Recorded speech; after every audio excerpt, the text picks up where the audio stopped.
محنت کرتے کرتے اس کے اعصاب مضبوط ہو. اتنے اعصاب جب مضبوط ہوتے ہیں تو انڈے کو توڑ کے جب یہ باہر آتا ہے تو دوستوں کیا ہوتا ہے کہ نامساعد حالات کا مقابلہ اس لیے کرتا ہے کیونکہ اندر سے یہ کیا ہوتا ہے, وہ اندر سے اس کے اعصاب مضبوط ہو چکے ہوتے ہیں. اس طرح ہم پر بھی جو پرابلمز آتے ہیں, چیلنجز آتے ہیں, جیسے کہ سے لاک ڈاؤن, وبا, پینڈیمک چل رہے ہیں, تو بھائی ہمارے اعصاب مضبوط ہو رہے ہیں. اس سے ڈرنا نہیں ہے, اس سے بالکل نہیں ڈرنا. خوش رہیے. جس آدمی پر زیادہ چیلنجز اور پرابلم آتے ہیں وہی لیڈر ہے, وہی کامیاب ہے. جب چیلنجز آئے, جب پرابلمز آئے, مبارک ہو, میں ڈبل مبارکباد دیتا ہوں. جن لوگوں کو پرابلم زیادہ آتے ہیں وہ زیادہ سکسیسفل اور کامیاب ہوتا ہے, بشرطے کہ جیسے کہ میں نے پہلے ایک ویڈیو میں آپ کو بتایا ہے. آئیے میں ایک ایسے شخص کا آج ذکر کروں گا, یقین کرے اس سٹوری نے بھی بہت لوگوں کی زندگیوں کے اندر تبدیلی لے کر آئی ہے. ایک ایسی سٹوری آج میں شیئر کروں گا کہ انشاءاللہ اس سٹوری کو سننے کے بعد آپ مرد آہن بنیں گے, آپ ایک آئرن لیڈی بنیں گی, اور انشاءاللہ آپ اپنی منزل کی طرف چل پڑیں گے. جب سن 2005 میں نے اس واقعے کو سنا, اللہ کا شکر ہے میرا جو جسم ہے وہ چیلنجز کو برداشت کر گیا, اور اللہ کا شکر ہے 10-15 سال میں نے بزنس کمیونٹی میں گزارے. پاکستان کے بیشتر لوگ جانتے ہیں کہ اللہ کا شکر ہے کہ میں اس واقعے کو دیکھ کے اور سن کے اور سنا کے میں کیسے کامیاب ہوا. آئیے میں آپ کو بھی بتانا چاہتا ہوں. کیا آپ ہونڈا کو جانتے ہیں؟ میں آپ سے مخاطب ہوں. ہونڈا HONDA, آپ کے ذہن میں آئے گا ہاں موٹر سائیکل. دوستو یہ موٹر سائیکل نہیں ہے. ہونڈا جو ہے یہ ایک لوہار کا بیٹا تھا. یہ 17 نومبر سن 1917 کو جاپان میں پیدا ہوا. آئیے چیلنجز اور پرابلم ان سے سیکھے کہ کون تھا. جب یہ غریب کے گھر میں پیدا ہوا تو ان کے باپ لوہار تھا, اور یہ ٹوٹی پوٹی سائیکلوں کو ٹھیک کر کے سیل کرتا تھا.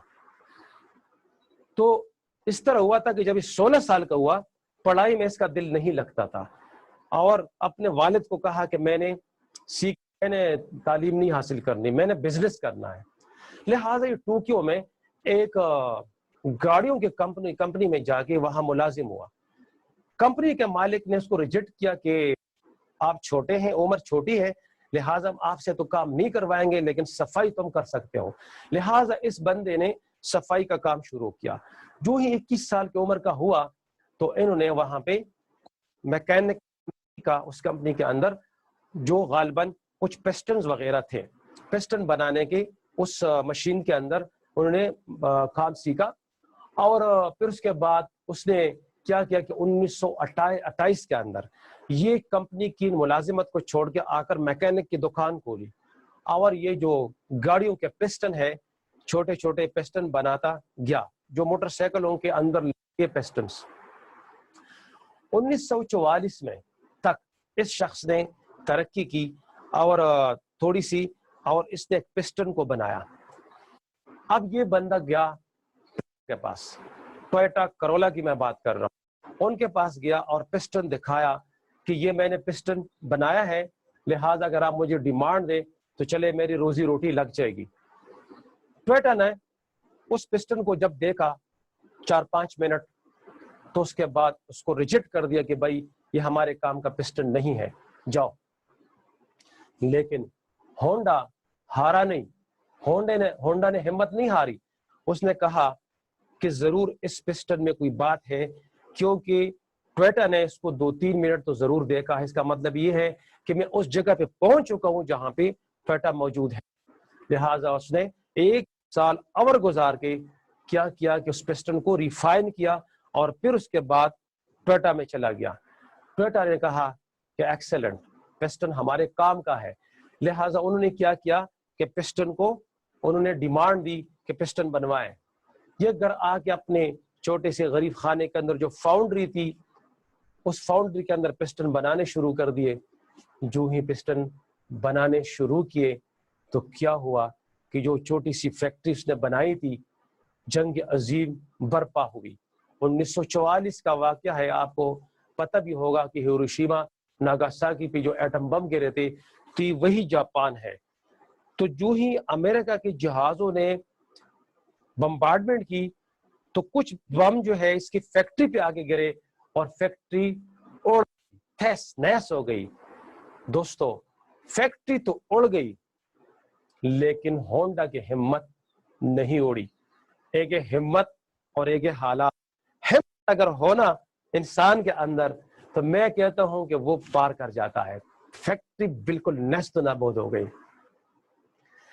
اب ہونڈا نے اس جنگ کو اور اس واقعے کو پازیٹیو لیا. ہونڈا نے کہا کہ میرے پاس تو پسٹن بنانے کے لوہا نہیں ہے. جب وہ بم گرتے تھے تو بموں کے ٹکڑے اکٹھا کرتا تھا اور کہتا تھا یہ تو بہت اچھا ہوا, بم گر رہے, ٹکڑے آ رہے. تو اس نے سارے ٹکڑے اکٹھے کیے اور ایک بہت بڑا ڈھیر بنا دیا. جنگ عظیم ختم ہونے کے بعد اس نے اس بموں کے ٹکڑوں کو پسٹن میں استعمال کیا اور سکریپ کچھ بیچا اور بہت بڑی فیکٹری بنائی اور پسٹن بنانے شروع کر دیے. ابھی بیچارے کے 300 پسٹن بنے ہی تھے کہ جاپان میں زلزلہ آیا اور در دیوار ہل گئی اور کب یہ جو فیکٹری تھی ہونڈا کی یہ نشت و نابود ہو گئی. دوسری دفعہ اس کی فیکٹری تباہ و برباد ہوگی, ختم ہو گئی. اب تو کچھ بچا نہیں ان کے پاس, کچھ بھی نہیں بچا. ہونڈا نے بجائے کہ ہمت ہارے تو چیخ ماری اور کہا کہ ایکسلنٹ, پہلے میری ایک فیکٹری تباہ ہوئی تو میں نے بڑی فیکٹری بنائی, اب بڑی فیکٹری تباہ ہوئی اس کا مطلب ہے کوئی بڑی چیز آنے والی ہے. یاد رکھے دوستو, جب اللہ تعالی آپ کے گود کو چھوٹے انعام سے خالی کرتا ہے تو آپ کو کوئی بڑا انعام دیتا ہے. تو کبھی بھی واویلا نہیں کرنا, کبھی بے صبرا نہیں ہونا. جب بھی آپ سے کوئی نعمت چھین لی جائے تو اللہ کا شکر ادا کرے کہ یا اللہ کوئی مجھے ایسے کچھ لگ رہا ہے کہ آپ مجھے کوئی بڑا دینے والے ہو, کیونکہ جب گود خالی نہیں ہے تو بڑا کیوں دے, گود کو خالی کرنا پڑتا ہے. لہذا ہونڈا جو ہے وہ بالکل ٹیمپرری برباد ہوا. جنگ کے بعد کیا ہوا کہ لوگوں نے کیا کیا کہ گاڑیاں کھڑی کر دی کیونکہ پیٹرول کی شارٹیج ہو گئی. تو جاپان میں لوگوں نے سائیکلیں چلانا شروع کر دی. جاپانی ایک بہت محنتی قوم ہے, یاد رکھنا. تو انہوں نے ہمت نہیں ہاری. ہونڈا نے کیا کہ سائیکل کے اندر انہوں نے ایک انجن کو فٹ کیا اور سائیکل جو ہے اس کی سپیڈ بغیر پیڈل مارنے کے وہ تیز ہو گئی. اور اس کے کانسیپٹ کو مد نظر رکھتے ہوئے ہونڈا نے اکتوبر 1949 میں موٹر سائیکلوں کی کمپنی بنائی, ہونڈا کمپنی. اور پھر وہ موٹر سائیکلوں سے نکل کے آہستہ آہستہ وہ 4 ویل پہ آ گیا اور 4 ویل کی گاڑی بنائی. اب آپ دیکھ رہے ہیں Honda city, Honda civic, Honda cart. وہ ٹویٹا جس نے اس کے پسٹن کو ریجیکٹ کر دیا تھا. تو اب آپ اگر کسی بڑے شہر میں جائے تو اگر سڑک کے اس پار ٹویٹا کا شو روم ہے جہاں گاڑی کی قیمت مثال کے طور پہ 30 لاکھ ہے, تو بالکل اپوزٹ سائڈ پہ ہونڈا ہے جہاں پہ گاڑی کی قیمت 40 لاکھ ہے. یہ ہے وہ ہونڈا اور وہ ٹویٹا. وہ ہونڈا جس نے ہمت نہیں ہاری اور پھر یہ شخص 1992 کے اندر وفات پا گیا. لیکن اس نے ایک نام ضرور چھوڑا کہ ہونڈا کیا ہے. جب بھی کوئی بندہ پوری دنیا میں ہونڈا کا لفظ استعمال کرتا ہے تو فوراً کے ذہن کے اندر مالدار آدمی کا کانسیپٹ اجاگر ہوتا ہے اور گاڑی کا کانسیپٹ اجاگر ہوتا ہے. تو اگر آپ بھی ہمت نہیں ہاریں گے, اگر آپ بھی پرابلم کو چیلنج میں کنورٹ کریں گے, میں گارنٹی سے کہہ سکتا ہوں کہ انشاءاللہ کامیابی آپ کی قدم چومے گی, کیونکہ وہی اللہ ہونڈا کا بھی ہے, وہی اللہ آپ کا بھی ہے. اگر آپ کو ویڈیو پسند آئی تو ضرور سبسکرائب کیجئے تاکہ آپ میری ہر نئی ویڈیو کی نوٹیفیکیشن تک جا سکیں. Thank you very much. Stay with us.